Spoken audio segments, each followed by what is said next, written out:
ڕێکەوتی چواری ڕێبەندانی ساڵی 1366 هەتاوی پێشمەرگەیەکی فیداکاری کۆمەڵە بە ناوی هاوڕێ عەلی حەیدەری بەهۆی دەرچوونی تیرێکی تەسادوفی لە فێرگەی پێشمەرگایەتی کۆمەڵە جاونی ئازیزی بەخت کرد.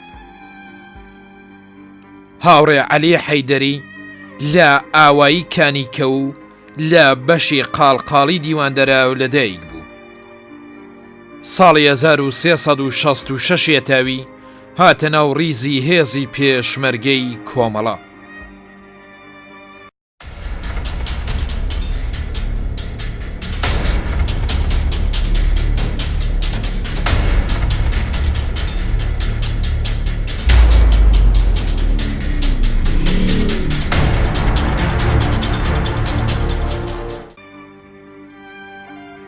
ڕێکەوتی شەشی ڕێبەندانی ساڵی 1363 هەتاوی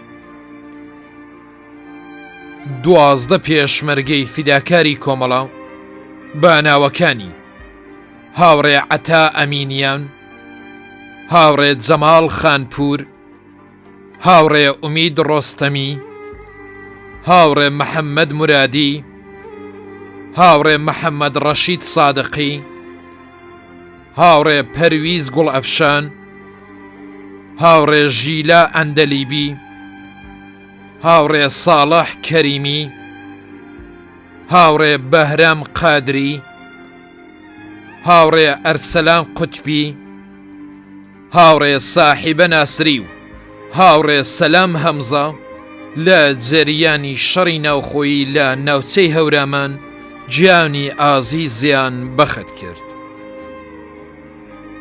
هاوڕێ ژیلا ئەندەلیبی ساڵی 1338 هەتاوی لە شاری سناو لەدایک بوو.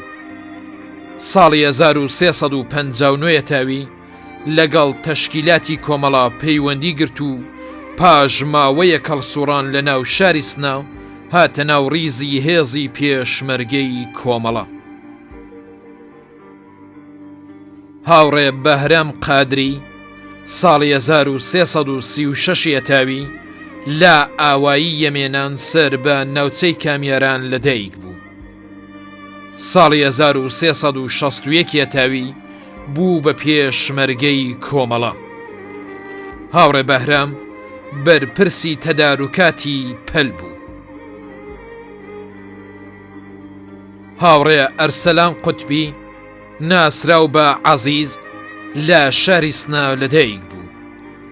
پاییزی ساڵی 1360 هەتاوی هاتە ناو ڕیزی هێزی پێشمەرگەی کۆمەڵە.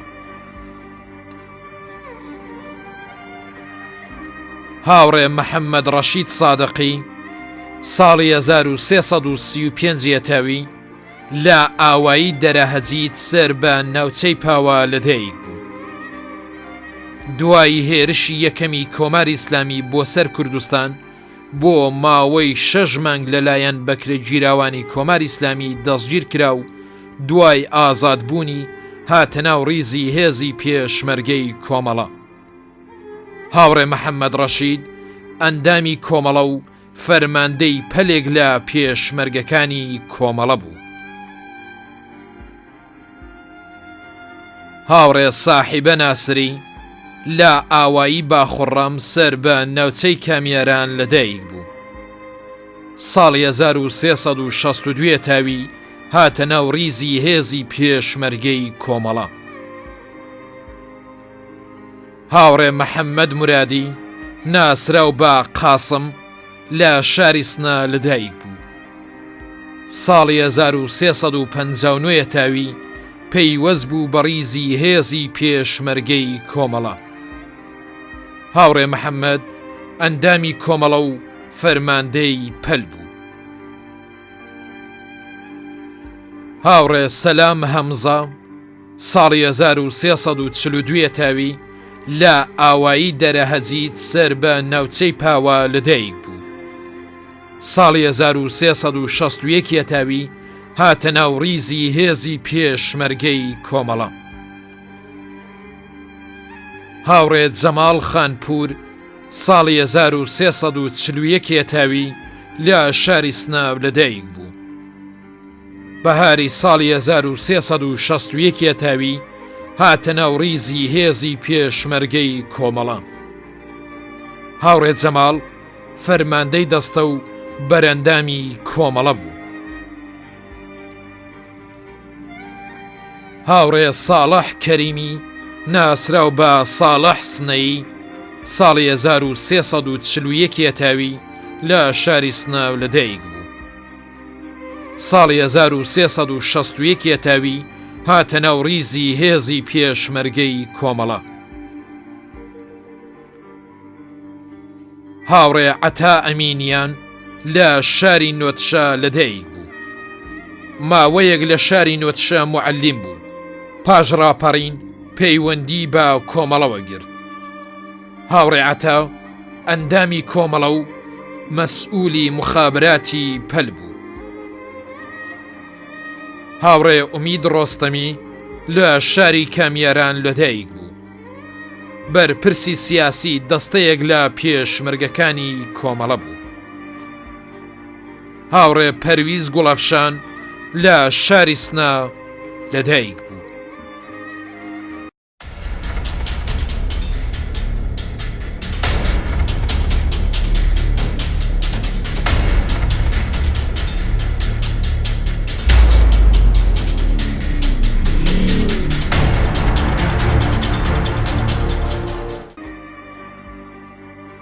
ڕێکەوتی حەوتی ڕێبەندانی ساڵی 1363 هەتاوی. هاوڕێ عەتا مفاخری ناسراو بە سەلاح لە ڕووداوێکی دڵتەزێن لە ناوچەی سنا جیانی ئازیزی بەخت کرد. هاوڕێ عەتا مفاخری ناسراو بە سەلاح ساڵی 1343 هەتاوی لە شاری سەقز لەدایک بوو. دوای گیرانەوەی شارەکانی کوردستان پەیوەندی بە کۆمەڵەوە گرت و دواتر هاتە ناو ڕیزی هێزی پێشمەرگەی کۆمەڵە.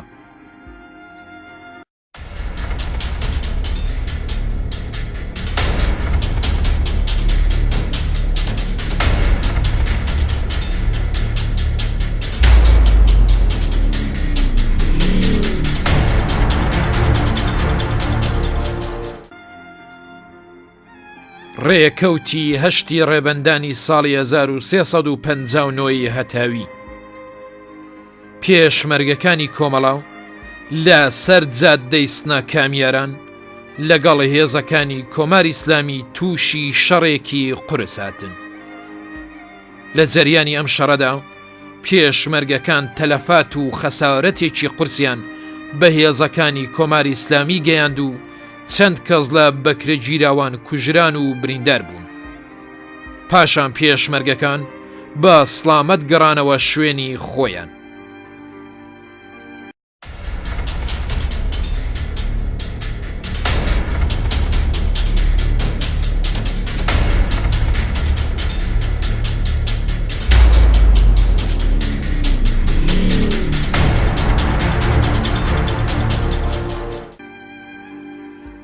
ڕێکەوتی نۆی ڕێبەندانی ساڵی 1358 هەتاوی.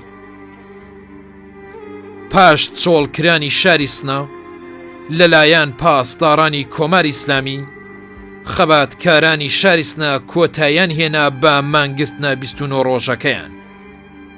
هەروەها سەعات 10 بەیانی خەڵکی شاری سنە و دەوروبەری دەستیاندایە ڕێپێوانێکی مێژووی کە دەیان هەزار کەس تێیدا بەشداریان کرد و لە مەیدانی ئازادی نوێنەرانی لایەنە سیاسیەکان و ئەندامانی شوڕای مانگرتووان قسە و باسی خۆیان پێشکەش بە بەشداربووانی مانگرتنەکە کرد و ڕایان گەیان کە لە ئەمڕۆوە کاسبکاران و بازاڕیان دەتوانن دووکانەکانیان بکەنەوە و کارمەندان و خوێندکاران بگەڕێنەوە سەر کارەکانیان. لە کۆتاییدا بڕیارنامەیەکی 5 لاپەڕەیان پەسەند کرد.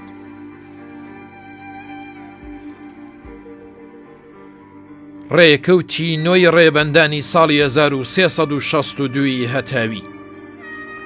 پێشمەرگەکانی کۆمەڵە لە گوردانی کاوە لە 4 کیلومتری شاری دیواندەرە و لە ئاوایی دەواخ لەگەڵ گروهی زربەتی جندوڵڵای سوپای پاسدارانی کۆماری ئیسلامی تووشی شەڕێکی قورس هاتن. ساعات 3:30 دوای نیوەڕۆ پێشمەرگەکانی کۆمەڵە کاتێک مەبەستیان بوو بستنە ناو ئاوایی دەواغ کەوتنە کەمینی بەکرێگیراوان. پێشمەرگەکانی کۆمەڵە دەست بەجێ بەرەنگاری هێزەکانی ڕژیم بوون و کەمینەکەیان تێکشکاند و بۆ ماوەی 8 سەعات و نیو ئاوایی دەواخ و دەوروبەری بوو بە مەیدانی شەڕێکی قارەمانانەی پێشمەرگەکانی کۆمەڵە. لە جەریانی ئەم شەڕەدا گروهی زربەتی جندوڵڵا بە تەواوی لە بین چوو کە 14 کەسیان لێ بەدیل گیرا و چەک و تەقەمەنێکی بەرچاو کەوتە دەست هێزی پێشمەرگەی کۆمەڵە. بەداخەوە لە جەریانی ئەم شەڕەدا پێشمەرگەیەکی فیداکاری کۆمەڵە بە ناوی هاوڕێ مەجید وەلیپور گیانی ئازیزی بەخت کرد. هاوڕێ مەجید وەلیپور ساڵی 1345 یەتاوی لە ئاوایی گۆگجە لە داوێنی چلچمەی سەر بە ناوچەی سەرشیوی مەریوان لەدایک بوو. ساڵی 1360 یەتاوی هاتە ناو ڕیزی هێزی پێشمەرگەی کۆمەڵە.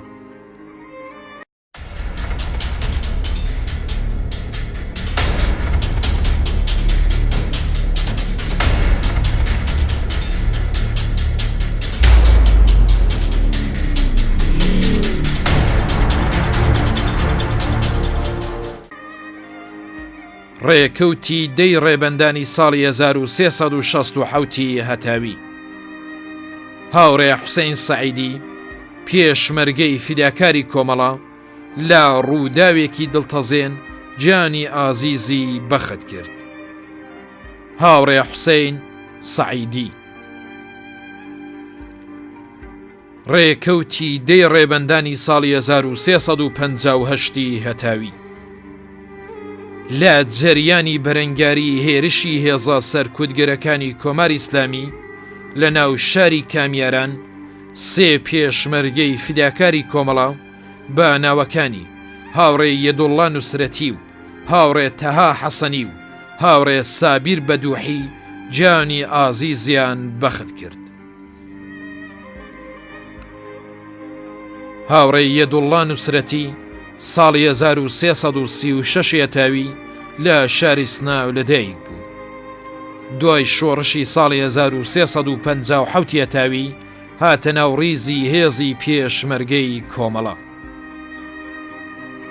هاوڕێ تەها حەسەنی ساڵی 1329 یەتاوی لە شاری سناو لەدایک بوو.